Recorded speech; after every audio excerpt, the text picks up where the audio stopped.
was, even if you move forward with guardian plan policies to allow it, they highly suggested that we have this school resource officer who has years of experience as a law enforcement person to weigh in on how things might be done. So that might be something we ask that person to come in to help guide our structures.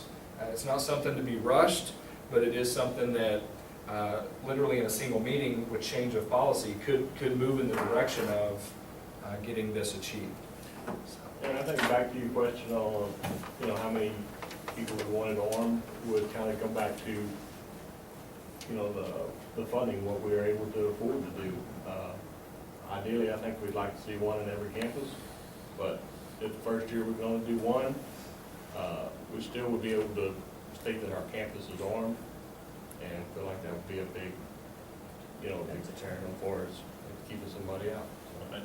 I agree, just being able to post the signs and saying, this campus is not gun-free, even if you only have one, or it was being implemented, I think that's a huge part of that. I think it's a deterrent if you think that, because it's cowardly acts. Mm-hmm. But you also, as a board, have the right to say, this is what the guardian plan looks like at the elementary, this is what it looks like at the junior high, this is what it looks like at the high school, and plan that out, because where they have more of the issue of an outside threat, I feel personally as a junior high teacher and then high school, that our threat would be more internal.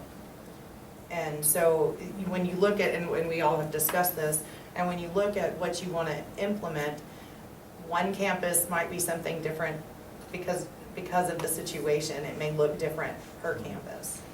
Yeah, and the attorney weighed in a little bit today and just simply said that a lot of the policy, much like other policies, are written pretty vaguely, where administrative regulation, the stuff that's written in policy and procedure, or in procedure I should say, really drives the details to it. The policy is really outlining the major components of what do y'all want to see happen. If there's something very specific that y'all are concerned about or worried about, that needs to be in the policy versus in the procedure. But if it's stuff that you feel is at the discretion of the superintendent or campus administrators, then that's where the regulations come in for the administrators to weigh in. And those will be the ones that get modified more easily each year.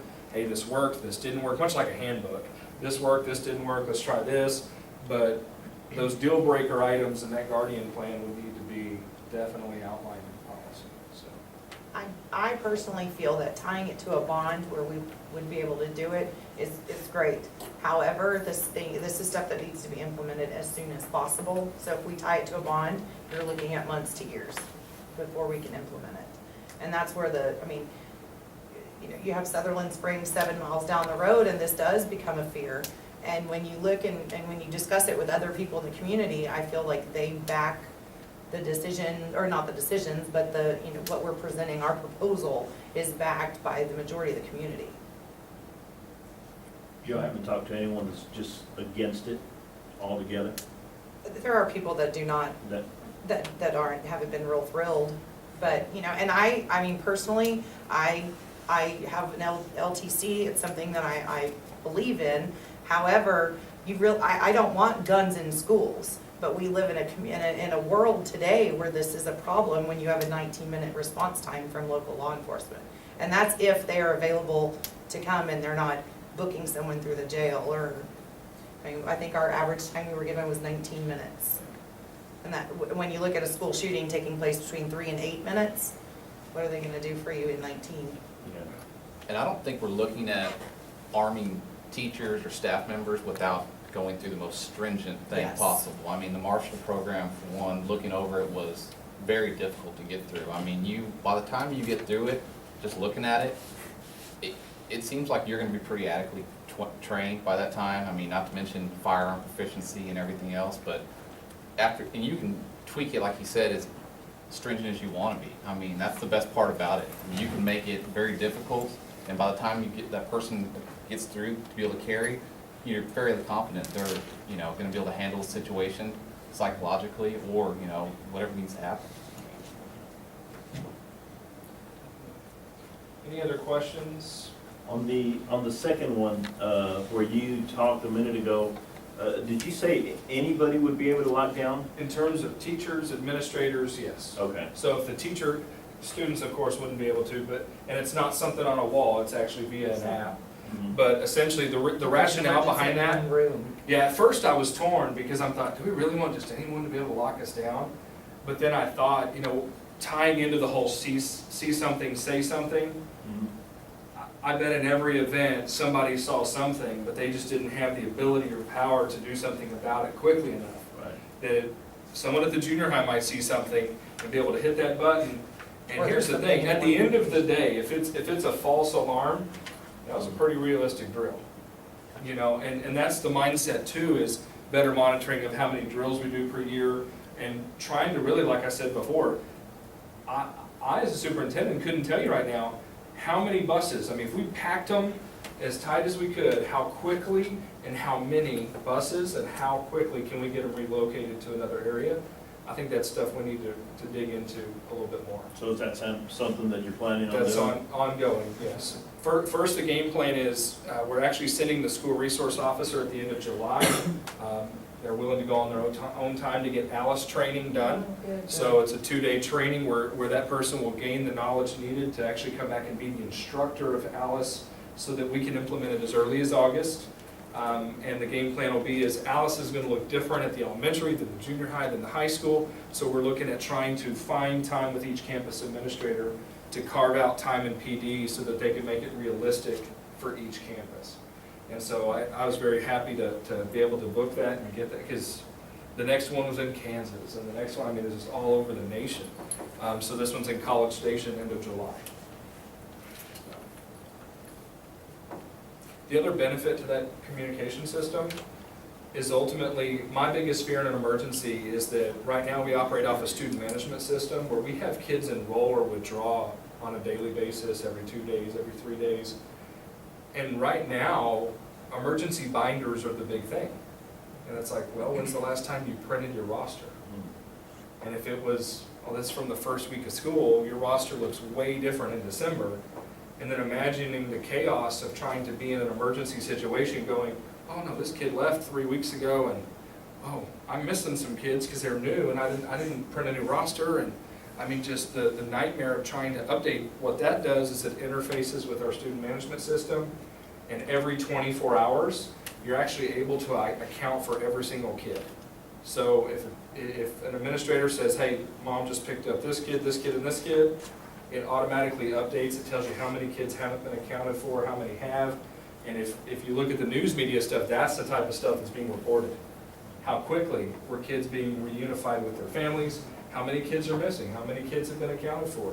Those are the types of things, and that would give us the ability to do so far more confidently than paper rosters that get printed ever so often. David also does text outs and call outs to parents in the event of an emergency, correct? It does. It's all pre-done. So in other words, rather than being a detailed message, it might say, Stockdale Elementary is currently in a lockout. We'll get you more information as soon as the information is available. Stuff just so that parents can rest at ease, because I know with a few situations we've encountered this year, the parents have asked for, is there something we can do to just be let known that it's okay, we're following the protocol, we're locked down, or we're safe, or something. And so that being said, that it does have the capability. So where are we at now? What are we working on So now? where we are right now is, so we've achieved part-time school resource officer. My game plan, working in conjunction with Becky, is any area that we see savings, it's almost like a savings account within that budget, saying as soon as we hit that threshold of 14,500, we're gonna go for number 2. We're gonna go and implement it, no matter what time of year it is or anything. Even if, I'm assuming that the deadline to call a bond's like August 20th for a November 6th election. Typically on a November election, funds are available as early as January. But like the committee talking, whether it be through fundraising or whether as we see it appropriate and able, we're gonna keep moving through this list as necessary. Of course, a lot could change that. Say a bond were to happen and we allocate a certain number of dollars, and that dollar might change based on how far we've come on this list. And so it's just going to be this ongoing driver for safety and security for our district.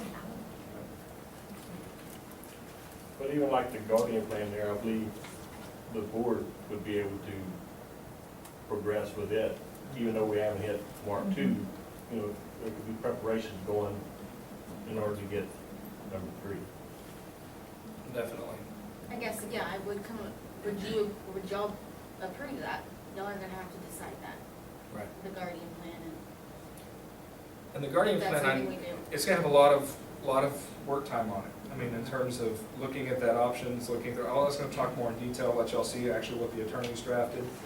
I mean, there's a lot of detail in it, but I think that when it's done correctly and it outlines truly what is desired out of the Guardian Plan, I think that that's the key thing, is figuring out as a board, if the Guardian Plan is a solution, how do we want it to look and feel? I mean, that's really the key component. Knowing that we have a part-time school resource officer, how do we want it to mesh? That's gonna be the one thing that sets us apart from Nixon and Poth. Talking to Poth, what they've actually done is they've reached out to Wilson County Sheriff's Department, and they're actually paying them by the hour to have someone there every day, every hour, for 173 days of the school year. One, One or multiple, I think they're gonna base it on need. But What's it's going on? also Wilson County Sheriff basing it on availability. That's their barrier they're working through right now is, while you might want 3, I can only spare 1. You so know, do you have a cost of what that's costing them? $25 to $35 an hour, times 8 hours a day, Per times officer. 173 days. So yeah, what was that? Maybe $25 per hour times 8 hours a day, so they wouldn't. $200 a day. It could be as high as, if it's $35 an hour, times 8 hours a day, times 173. 48, almost $49,000. And that's for one? It's for 1. And that's for 1 year. You can, that's for 1 year. You You can know, when you double it, look at triple it. our reoccurring So- costs coming in Yeah. way below that. So in talking about rationale, the idea they had was, well, in consulting, you get not only Wilson County Sheriff, but you get all their resources too. There's some thought process in that, but it will always be secondary to the needs of the county. Right. I mean, that's just the reality of it. Well, Yes, so and- how does that work if they're there, but something major happens in the county, they have to get? There's a big wreck on the other I'm side of the Yeah, county. I wouldn't want to, I'm They'd not have to sure. schedule, they would have to have yeah, their people I on, would assume. and these people They would be couldn't off leave if duty they're from gonna But Yeah. schedule, Well, that's what I'm thinking. scheduling will be the ongoing barrier in that model. Well, I mean, it's something that I wouldn't think would be feasible to do it long-term, but if we needed to do it to fill some time, I mean, it's something that we can look into. I mean, it's definitely not the answer. But if things continue to, if they get worse, Definitely. we may need to do something quick. Yeah. Okay. And the game plan wasn't to put the board on the spot tonight. The game plan is to empower the board with a list of what we feel is going to be most effective from the perspective of the community and teachers and administrators. And we know it's going to be an ongoing, this is not a throw money at it and it's resolved in a moment. So, But that if we being sit here said- and not do anything, then. Yeah. Yeah. then- one, I think that's the pickle, right? We talked a lot about progress. Are we showing progress towards our end goal? And Yes or being no? proactive versus reactive. I mean, it would be Exactly. a lot worse to be sitting here planning, you know, or dealing with an issue that did occur. Yeah, and some other examples of stuff that we're absorbing sort of in repair type stuff would be, at the elementary, they have a great opportunity of, you know, at the end of the year, this past year, they started locking the exterior doors and people had to knock to get in. And I don't know if you've been by the campus, the tree's gone in front of that window. There's a window right to the left of the main doors. And essentially what we'd like to see happen is parents check in on the exterior of the building. You know, right now we can move forward without the buzz-in system and all that stuff. We're like, hey, let's get rid of that tree, and we're gonna replace the window with like a stadium style where they can slide IDs in and out, and they can talk, and that way, so they don't even breach the barrier of our building without first being identified.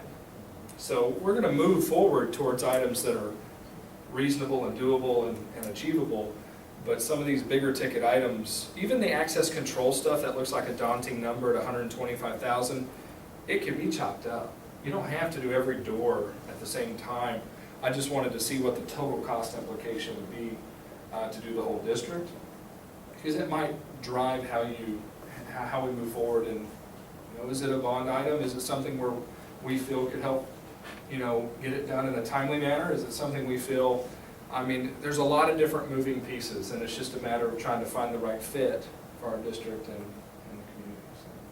And even though it's a part-time officer, he's held here full-time. In an emergency, he's able To to leave. leave class and go. So he's here full-time. Yeah, and to answer your question, I mean, it's something that the board is interested in. We're not wasting y'all's time.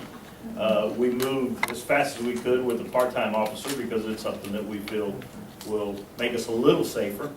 But at the same time, the board doesn't just want to go against, we want to hear from the community. So, and y'all meeting the way y'all have has really helped us out. At least we know that there is a large group out there that is, you know, don't want us to do anything. Yeah, there's a few.